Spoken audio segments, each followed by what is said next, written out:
안녕하세요. 자녀에게 사주면 좋은 주식 베스트 10이 진짜 인기를 많이 끌었어요. 정말 고맙습니다. 이 국내 주식을 또 알려달라 이런 말이 있었는데, 국내 주식은 말하면 논란이 많을 것 같아서 제가 이번에는 자녀에게 사주면 안 되는 주식 베스트 5를 만들었습니다. 왜 그런지 같이 보시면서 생각하면 좋을 것 같아요. 왜 이 주식들은 자녀에게 사주면 안 되는 걸까요? 한번 같이 보시죠. 5위입니다. 문어발 확장을 좋아하는 그룹 회장의 계열사. 좀 단어가 길죠?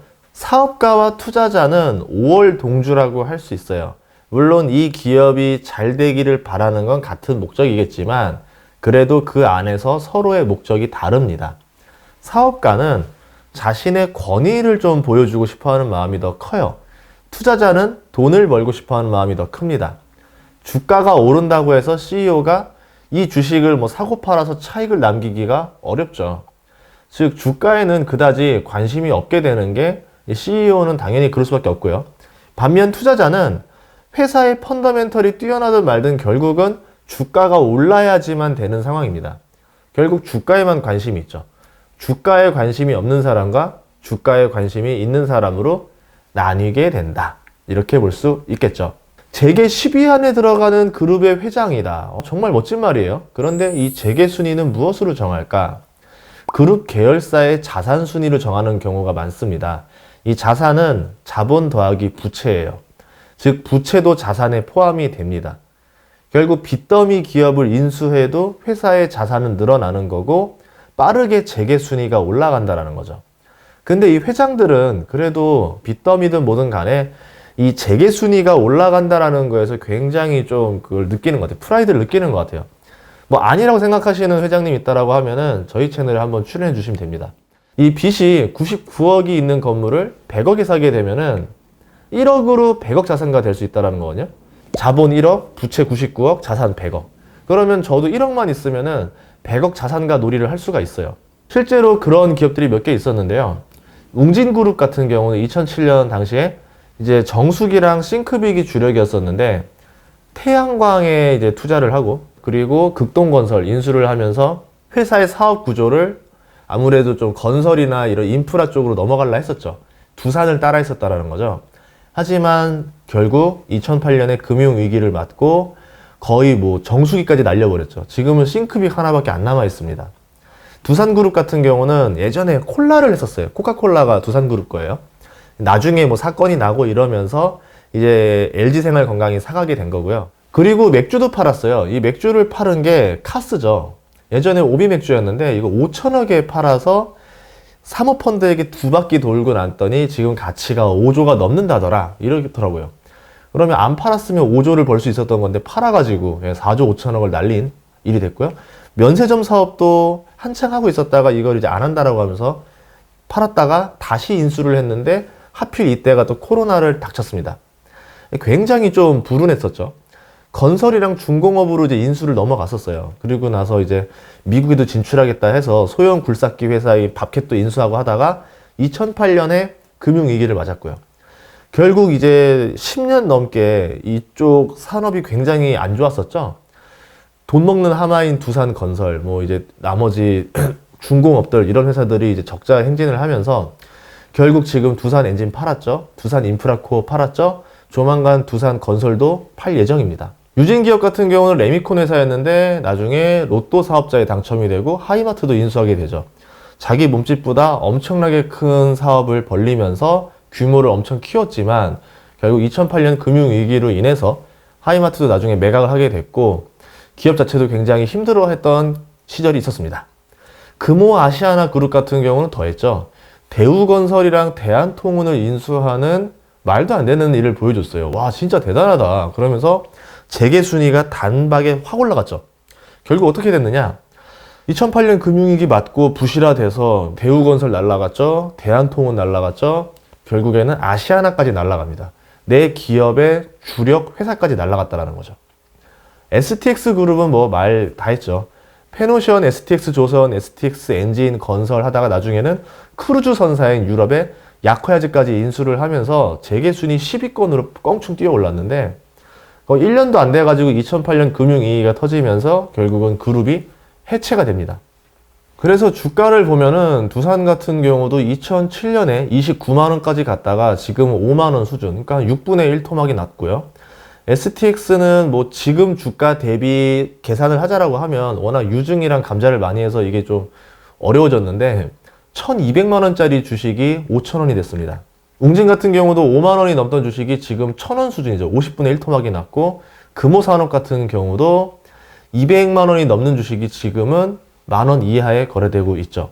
거의 뭐 녹았다라고 봐야 되겠죠. 이 정도면 마이너스 99%라 봐야 됩니다. 4위는 바이오 제약주예요. 바이오 제약주는 한방에 있는 주식이에요. 증시가 상승장이든 하락장이든 어느 날 갑자기 상한가를 칩니다. 그러면서 10배도 넘게 오르는 주식이 바이오 제약주라 사람들이 이거를 사면은 막 꿈과 미래를 갖죠. 아, 나 이 주식 1억만 있으면은 집도 살 수 있고 내 인생 다 해피하게 할 수 있어 라고 하는데, 물론 확률이 낮아요. 그래서 거의 복권주에 가깝다라 볼 수 있습니다. 실적과 상관없이 꿈과 희망만으로 움직이는 주식이기 때문에 적정 주가 알 수 없죠. 안전마진 알 수 없죠. 펀더멘털 모두 알 수 없습니다. 기업에 대한 공부를 열심히 해도 주가 상승 시기와 주가 상승의 정도를 알아낼 방법이 없어요. 그냥 눈 감고 휘두르면 얻어 걸리는 주식이다, 이렇게 보면 되고요. 제가 이런 주식을 뭐 잠깐 보유해 본 적이 있어요. 아주 옛날에 잠깐 보유해 봤는데 느낌이 어땠었냐면 지갑에 로또 복권 넣고 다니는 느낌이죠. 그런 느낌이었어요. 물론 저 같은 경우는 로또 복권에 15년 동안 당첨된 적이 없습니다. 그냥 그 돈으로 애플 주식이나 살 거랬던 생각했던 것 같은데, 이렇게 생각하면 되겠죠. 자녀에게 복권을 물려줄 수는 없지 않는가. 결국 좋은 주식 사주는 게 자녀에게 물려줘야 될 거지 복권 물려주는 아빠가 돼서는 안 되지 않겠습니까? 뭐 여러 회사들이 있었습니다. 박셀바이오, 신풍제약, 신라젠, 뭐 여러 이름들이 있는데 엄청나게 오르고 엄청나게 떨어진다라는 그 리스크가 있어요. 그래서 이 바이오 제약주는 장기 투자용으로는 절대 추천하지 않는 주식 중에 하나다, 이렇게 볼 수 있습니다. 3위는 레버리지 인버스 상품이에요. 주식이나 증시의 상승 속도보다 2배로 돈을 벌고 싶다라는 욕심에 보통 레버리지 아니면 3배로 벌고 싶은 사람들은 3X ETF를 매수하는 사람들이 많은데, 반대로 하락에 돈을 걸어서 수익 내고 싶은 사람들도 있어요. 이런 사람들은 인버스에 건다던가 아니면은 마이너스 2X, 마이너스 3X ETF를 매수하는 사람들이 종종 있습니다. 결국 레버리지나 인버스나 둘 다 위험하다라 말할 수 있는데요. 증시나 우량주는 장기간 상승을 했습니다. 그런데 인버스 같은 경우는 단기 타이밍을 맞춰야 돼요. 장기 상승 사이에서 그 짧은 하락 타이밍을 맞춰야 된다는 건데 굉장히 위험한 판단이겠죠. 레버리지라고 해도 어떤 문제가 있느냐면 오르지도 않고 내리지도 않는 상태로 횡보하게 되면 계좌가 녹습니다. 자녀에게 물려줘가지고는 승산이 아예 없다, 이렇게 볼 수 있겠죠. 실제로 코스피를 보면은 2005년부터 지금 2021년까지 거의 뭐 4배 넘게 올랐죠. 엄청나게 올랐습니다. LG생활건강 주가를 보면은 2002년에 12,000원이었는데 지금 주가가 170만원까지 찍었었거든요. 거의 뭐 150배 가까이 올랐었다. 20년 사이에, 이렇게 볼 수 있단 말이에요. 그러면 이 과정에서 인버스를 건다? 이거는 정말 위험한 거죠. 코스피 같은 경우도 박스피로 있었던 기간이 한 5년 되는데 그 기간에 레버리지 걸었다? 이것도 계좌가 녹습니다. 실제로 올 한 해 동안 코덱스 200 선물 인버스 EX라 해서 곧버스라 불리는 상품이 있었는데 여기에 투자하신 분들 계좌가 거의 다 녹았어요. 보면은 분명 주가 상승 대비 인버스 계좌의 녹는 속도가 훨씬 더 빨랐다는 걸 알 수 있죠. 지수는 2배밖에 안 올랐는데 인버스 계좌는 6분의 1 토막이 납니다. 안 맞죠? 왜? 레버리지이기 때문에 파생 상품이라 롤오버라든가 여러 비용이 되면서 들어가면서 손실이 빠르게 나게 됩니다. 장기 투자 상품이 절대 아니라는 거죠. 예전에 원유 가격 때문에 원유 레버리지 ETF에 들어가신 분들도 많았는데 유가는 코로나 이전으로 회복을 했어요. 코로나 이전에 53달러인데 지금 52달러잖아요. 그럼 코로나 전으로 유가는 다 회복을 했다. 그런데 원유 레버리지 ETF 상품은 벌써 완전 망가졌죠. 그 당시 때 15,000원 가까이 됐었단 말이에요. 코로나 전에도. 그런데 지금은 500원이 됐습니다. 유가랑 안 맞죠.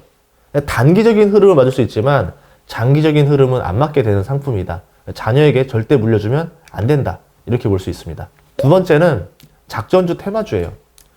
도박장에 가면은 꾼들이 이렇게 초보자한테 처음에 돈을 잃어줘요. 이건 뭐 누구나 알고 있는 공식이죠. 규칙 모르면 돈 딸 수 있게 규칙도 알려줘요. 얼마나 착한데요. 그리고 전략도 알려줘요. 제발 돈 좀 따라고. 그렇게 돈을 따게 만듭니다. 왜? 돈 딴 사람은 그대로 집에 안 가거든요. 분명 알아요. 처음에 돈 따게 해준다는 거 아는데 이 사람도 생각해 보는 거예요. 어디까지 잃어줄까 저 사람들이. 그러면 내가 한 판만 따고 갈까? 아니야, 두 판도 잃어줄 것 같은데 두 판, 세 판 이러다가 에이 쟤 별로 못하나 보다, 내가 더 잘하나 보다 이러면서 결국 어떻게 해요? 돈을 갖고 오게 되죠. 사람 심리가 100만 원으로 1000만 원 벌면요 반드시 후회해요. 그때 왜 1000만 원을 걸지 않았을까 하면서 더 후회합니다. 결국 집에 있는 돈을 더 갖고 오게 돼요. 이게 주식시장에서 작전주, 테마주 하는 사람들도 이런 원리라는 거죠. 알아요. 세력들이 몇 배 올리다가 털고 나간다라는 거 아는데 내가 쟤보다 먼저 나가면 된다라는 걸 이제 안다라는 거죠. 그렇게 생각하죠. 그래서 타이밍을 잴라 그래요. 그 가격을 근데 어떻게 알고 세력보다 먼저 빠져나갈 수 있다라는 거죠? 모릅니다.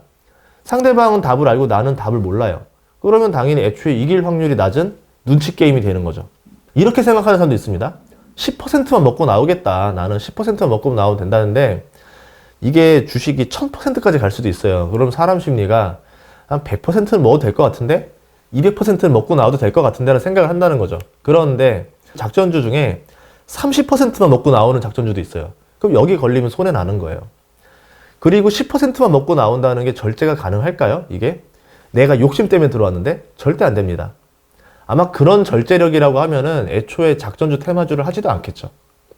작전주의 끝은 보통 상장 폐지예요. 자녀에게 물려줬는데 주식 자체가 사라져 있을 수가 있어요. 아빠가 너를 위해서 20년 동안 사모은 주식이 있어 라고 하면서 자, 계좌 열어봐 했더니 아빠 계좌가 없어요 이러는 거죠. 그런 꼴이 난다라는 겁니다. 테마주는 한 번 테마가 끝나면은 영원히 안 올 수도 있어요. 기본적으로 작전주, 테마주의 자격을 보면 또 문제가 있는데 보통 시가총액이 작은 주식을 굉장히 좋아합니다. 왜? 세력이 움직이려면 시가총액이 작아야 되겠죠. 두 번째, 재무가 부실하고 이익이 안 나는 주식이어야 돼요. 이익이 잘 나고 재무가 튼튼하면은 주가가 올라버려서 세력들이 매집이 어려워요. 그러니까 결국은 우리가 말하는 정크 주식들을 사서 작전주, 테마주를 만든다라는 거죠. 이 두 가지 조건만으로도 자녀에게 줄 주식은 아니라는 겁니다. 자녀를 데리고 바카라, 블랙잭을 알려주고 싶은 부모는 없잖아요. 그러니까 자녀한테는 절대 이런 주식 주시면 안 됩니다. 반대로 거꾸로 생각해 보세요. 이거 자녀한테만 안 줘야 되는 걸까? 나한테 하는 이야기일 수도 있다는 거예요. 대표적인 사례가 루보가 있죠. 뭐 말도 안 되는 가격까지 올렸다가 이 작전이 끝나고 나면서 주가가 줄 하한가를 했죠.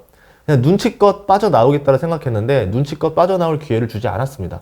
하한가 계속 걸려서 5분의 1 토막 난 다음에야 풀렸어요. 그럼 고점에서 물린 사람들은 10억이 2억 돼 있죠. 그 다음에 풀리고 나오면은 뭐 망한 거죠. 자, 대망의 1위. 자녀에게 사주면 안 되는 주식은 뭘까요? 나도 무슨 기업인지 모르는 주식이 1위입니다. 5위부터 2위는 그래도 내가 위험한 주식이라는 걸 알고는 있어요. 가장 위험한 건요, 무지한 거예요. 기업을 모르고 주식을 사는 거는 무엇을 파는 가게인지도 모르고 창업하는 거랑 똑같습니다. 예전에 이런 게 있었어요. 가게 문구에 컴퓨터 세탁이라는 게 있었는데 이 컴퓨터 세탁이라는 가게는 세탁소지 컴퓨터를 파는 회사가 아니에요. 그런데 그냥 그 이름만 보고서는 야, 이 컴퓨터 가게래. 이거 되게 막 미래적이다 라고 하면서 투자하면 어떻게 되겠어요? 망하는 거죠.